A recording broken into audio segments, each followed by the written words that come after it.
नमस्कार, आपका हमारे न्यूज चैनल UK24 न्यूज में स्वागत है। ग्राहक नहीं मिले तो शुरू किया जिस्म फरोशी का धंधा, देहरादून में होटल संचालक गिरफ्तार।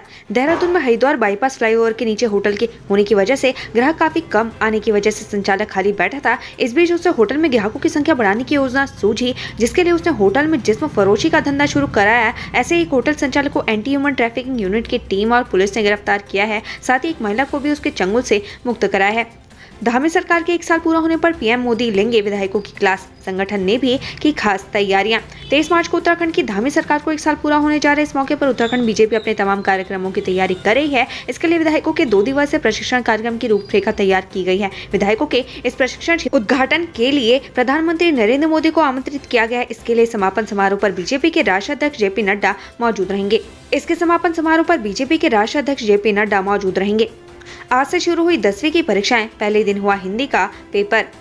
उत्तराखंड विद्यालय शिक्षा परिषद की ओर से संचालित हाई स्कूल की परीक्षाएं आज शुक्रवार से प्रदेश भर में शुरू हो गई हैं। पहले दिन हिंदी का पेपर हुआ, वहीं गुरुवार को पहले दिन हुए 12वीं के हिंदी के पेपर में 3324 परीक्षार्थी अनुपस्थित थे। बोर्ड मुख्यालय से जारी सूचना के अनुसार प्रदेश के किसी भी जिले में नकल की कोई मामला प्रकाश में नहीं आया।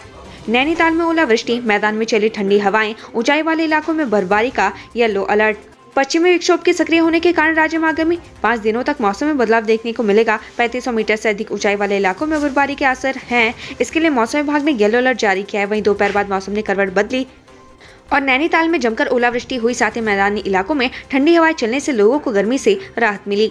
वहीं 3000 मीटर से कम ऊंचाई वाले इलाकों में ओलावृष्टि हो सकती है। मौसम विज्ञान केंद्र के निदेशक विक्रम सिंह ने बताया कि देहरादून, उत्तरकाशी, टिहरी, पौड़ी और कुमाऊं मंडल के पर्वतीय जनपदों में गरज के साथ बिजली चमकेगी। इसके अलावा कई क्षेत्रों में ठंडी हवाएं भी चलेंगी। 19 मार्च को राज्य के कई स्थानों पर बारिश के आसार हैं। केरल में हत्या कर 3000 किलोमीटर दूर उत्तराखंड में छिपे थे आरोपी, गोपेश्वर से 4 अभियुक्त गिरफ्तार। कानून के हाथ बहुत लंबे होते हैं, अपराधी कहीं भी छिप जाए उसे पुलिस ढूंढ निकालती है। केरल में 21 फरवरी को कुछ लोगों ने एक व्यक्ति की हत्या कर दी थी। 3 आरोपी तो पकड़े गए थे, बाकी 6 फरार हो गए थे। केरल पुलिस को भनक लगी कि कुछ आरोपी करीब 3000 किलोमीटर दूर उत्तराखंड में छिपे हैं। केरल पुलिस के इनपुट पर उत्तराखंड STF ने केरल के 4 हत्या आरोपियों को चमोली जिला मुख्यालय गोपेश्वर से गिरफ्तार किया है। मलेथा में दिन दहाड़े हुई चोरी का अभी तक नहीं हुआ खुलासा, हफ्ते भर बाद भी पुलिस के हाथ खाली। टिहरी के मलेथा गांव में हुई चोरी के मामले में अभी तक पुलिस के हाथ खाली हैं। 8 दिन बीत जाने के बाद भी अभी तक चोरों का सुराग ने हाथ नहीं लगा। मामले में ASI धनराज बिष्ट ने बताया कि पुलिस CCTV फुटेज खंगाल रही है, जल्द मामले का खुलासा किया जाएगा। 4 दिन में 21 घंटे 36 मिनट चला सदन, विपक्ष ने हर चीज पर उठाए सवाल। कांग्रेस नेता प्रीतम सिंह ने धामी सरकार के बजट को निराशाजनक बताया है। प्रीतम सिंह ने कहा कि धामी सरकार केंद्र पोषित योजनाओं के माध्यम से अपनी पीठ थपथपाने का काम कर रही है। साथ ही प्रीतम सिंह ने बजट की समयावधि पर भी सरकार को घेरा है। आयुर्वेद और पशु चिकित्सा सेमिनार में बलियान बोले, आयुर्वेद हमारी पुरानी परंपरा, राहुल गांधी पर ये कहा। केंद्रीय पशु चिकित्सा मंत्री राजीव बलियान हरिद्वार में आयोजित आयुर्वेद और पशु चिकित्सा सेमिनार में शामिल हुए। इस दौरान उन्होंने पशु चिकित्सा क्षेत्र में आयुर्वेद के महत्व के बारे में जानकारी दी। वहीं इस मौके पर बलियान राहुल गांधी पर निशाना साधने से नहीं चूके। उन्होंने राहुल गांधी को विदेश में भारत का अपमान करने के लिए माफी मांगने को कहा। भील रानीपुर पर आतंकी हमले की खबर से मचा हड़कंप, सुरक्षा जांचने के लिए CISF ने की थी मॉक ड्रिल।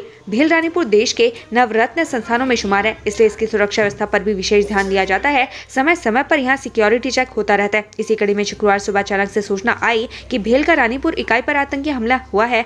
खबर से हड़कंप मच गया। तत्काल स्थानीय पुलिस इकाई के फाउंड्री गेट पर जा पहुंची, जबकि अंदर CISF कर्मी आतंकियों से लोहा ले रहे थे। जब सभी आतंकी ढेर हो गए तब पता चला कि यह एक मॉक ड्रिल थी। किच्चा शमशान घाट के पास संदिग्ध परिस्थितियों में मिला महिला का शव, मचा हड़कंप। किच्चा कोतवाली के राघव नगर शमशान घाट के पास एक अज्ञात 32 वर्षीय महिला का शव मिलने से हड़कंप मच गया। आनंद फानन में पुलिस मौके पर पहुंची, जिसके बाद शव को कब्जे में लेते हुए पोस्टमार्टम के लिए भेज दिया गया। महिला के गले में चुन्नी बंधी हुई थी। आशंका जताई गई कि महिला की चुन्नी से गला दबाकर हत्या की गई है। पुलिस आसपास के CCTV फुटेज खंगालने में जुटी हुई है। सरल से संगठित होगी उत्तराखंड बीजेपी, ऐप के जरिए डिजिटल हो रहा संगठन। उत्तराखंड में भारतीय जनता पार्टी अपने आप को अब मैनुअल से डिजिटल की ओर ले जा रही है। भारतीय जनता मैनुअल कमेटियों के गठन के साथ साथ इसे ऑनलाइन भी कर रही है। उत्तराखंड भाजपा के संगठन महामंत्री आदित्य कोठारी ने बताया कि भारतीय जनता पार्टी राष्ट्रीय स्तर पर सरल ऐप के माध्यम से सभी कार्यकर्ताओं को एक साथ एक ऐप के जरिए कनेक्ट कर रही है, जिसके जरिए आसानी से कार्यकर्ताओं से जुड़ा जा सकेगा। इसके साथ ही इसके जरिए किसी भी संदेश को आसानी से एक जगह बैठकर कोई दूसरे जगहों पर पहुंचाया जा सकता है। तार में फंसी मिली मादा गुलदार, वन विभाग ने किया सुरक्षित रेस्क्यू। रामनगर वन प्रभाग क्षेत्र के ओखल डूंगा ग्राम सभा में राजस्व की जमीन पर एक मादा गुलदार झाड़ू के बीच तार में फंसी हुई थी। सूचना मिलने पर तत्काल वन विभाग की टीम मौके पर पहुंची और गुलदार का सुरक्षित रेस्क्यू किया। गुलदार को हल्द्वानी स्थित रानीबाग रेस्क्यू सेंटर भेजा गया है। कोटद्वार के विकास कार्यों में लापरवाही, अधिकारियों को पड़ी भारी, डीएम ने रोका वेतन। पौड़ी डीएम एक्शन में है। डीएम ने कोटद्वार के विकास कार्यों में प्रगति नहीं होने के मामले पर बड़ा फैसला लिया है। मामले में जिलाधिकारी ने अगले आदेश तक नगर आयुक्त और सहायक नगर आयुक्त का वेतन रोकने के आदेश दिए हैं। खटीमा में बिजली चोरी के मामले में 21 पर केस दर्ज, 5.15 लाख का जुर्माना भी लगाया। खटीमा क्षेत्र के विभिन्न गाँव में बिजली चोरी मामले में 21 लोगों के खिलाफ केस दर्ज किया गया है। साथ ही 5.15 लाख रुपए का जुर्माना भी लगाया गया है। इन सभी लोगों को विद्युत विभाग की टीम ने रंगे हाथ बिजली चोरी करते हुए पकड़ा था। G20 सम्मेलन के लिए ट्रैफिक पुलिस ने कसी कमर, मेहमानों के लिए बनाया ये प्लान। ऋषिकेश में 2 कार्यक्रमों के साथ ही अब G20 का तीसरा कार्यक्रम रामनगर में होगा। केंद्र सरकार को हरी झंडी मिलने के बाद इसकी तैयारियां शुरू कर दी गई हैं।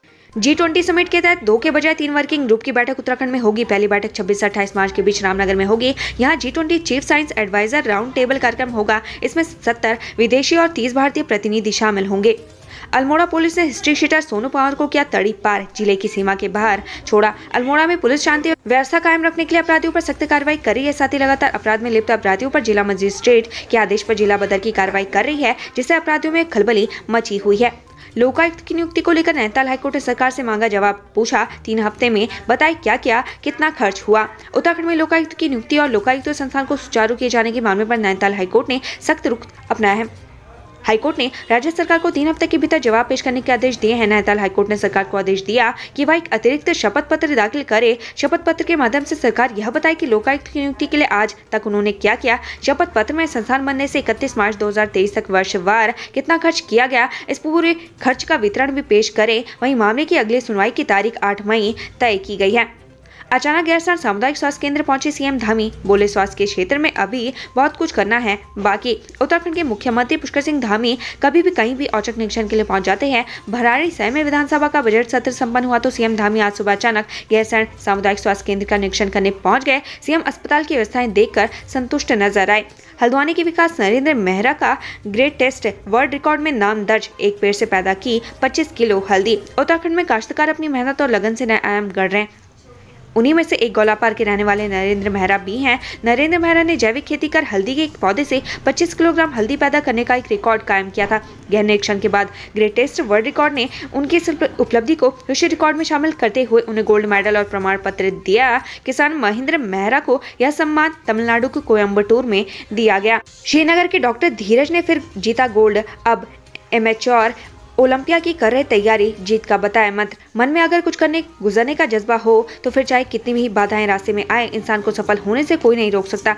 ऐसे ही कुछ कहानी है डॉक्टर धीरज कुमार की, जो पेशे से तो डॉक्टर है लेकिन साथ में बॉडी बिल्डिंग का भी शौक रखते हैं।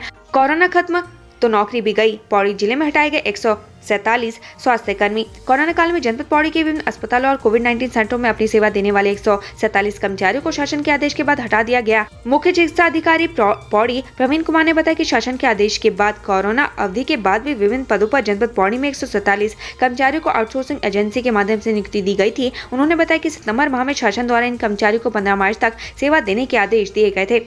घर के अंदर से आ रही थी बदबू, दरवाजा खुलते ही पड़ी दिखी सड़ी गली 4 लाशें। उत्तराखंड में बागेश्वर के जोशी गांव में एक मकान से एक महिला और उसके 3 बच्चों के शव मिलने की घटना ने हर किसी को स्तब्ध कर दिया। मृतकों में एक 5-6 महीने का बच्चा भी है। पुलिस जब घर के अंदर पहुंची तो शव सड़ी गली अवस्था में थे। जिसने भी घटना के बारे में सुना या देखा वो हैरान रह गए। वहीं लोगों की माने तो कुछ दिन पूर्व घटनास्थल के आसपास से बच्चे के रोने जैसी आवाज भी लोगों ने सुनी। इसके पीछे अंदेशा जताया जा रहा है कि मृतक बच्चा भांजकर तब शायद जिंदा हो, लेकिन लोग बच्चे के रोने का सटीक अनुमान नहीं लगा सके। लोगों ने इसे मन का भ्रम मानकर गंभीरता से नहीं लिया। वहीं जोशीमठ की घटना कोहली के आसपास की मानी जा रही है। तब से गाँव के लोगों ने मृतका और उसके बच्चों को नहीं देखा था। सीओ अंकित भंडारी ने कहा कि घटना होली के बाद की हो सकती है। मामले की जाँच की जा रही है। पोस्टमार्टम रिपोर्ट से मौत के कारणों का पता चल सकेगा। केंद्रपाल से 3 नकल माफिया की होगी संपत्ति जब्त। एसटीएफ ने डीएम को भेजी report. UK triple paper leak मामले में बड़ी खबर आई है। एसटीएफ ने मामले में 3 माफियाओं की संपत्ति जब्त करने की रिपोर्ट देहरादून जिलाधिकारी को भेजी है। इसमें नकल माफिया केंद्रपाल दीपक शर्मा और मनोज जोशी शामिल है। किच्छा शमशान घाट के पास संदिग्ध परिस्थितियों में मिला महिला का शव, मचा हड़कंप। किच्छा कोतवाली के राघवनगर शमशान घाट के पास एक अज्ञात 32 वर्षीय महिला का शव मिलने से हड़कंप मच गया। आनंद फानन में पुलिस मौके पर पहुंची, जिसके बाद शव को कब्जे में लेते हुए पोस्टमार्टम के लिए भेजा गया। महिला के गले में चुन्नी बंधी हुई थी। आशंका जताई जा रही कि महिला की चुन्नी से गला दबाकर हत्या की गई। पुलिस आसपास के सीसीटीवी फुटेज खंगालने में जुटी हुई है। 4 शव मिलने की घटना में पुलिस को पति की तलाश, बड़ी बेटी की ऐसे बची जान। बागेश्वर के जोशी गांव में एक साथ 4 शव मिलने के बाद पूरे इलाके में हड़कंप मचा हुआ। इस घटना में एक महिला और उसके 3 बच्चों के शव मिले हैं, जबकि महिला एक बड़ी बेटी बच गई। वो अपने चाचा के साथ नहीं होती तो वो भी इस दुनिया में नहीं होती, ऐसा ग्रामीणों का कहना है। फिलहाल पुलिस महिला के पति भोपाल राम को तलाश रही है।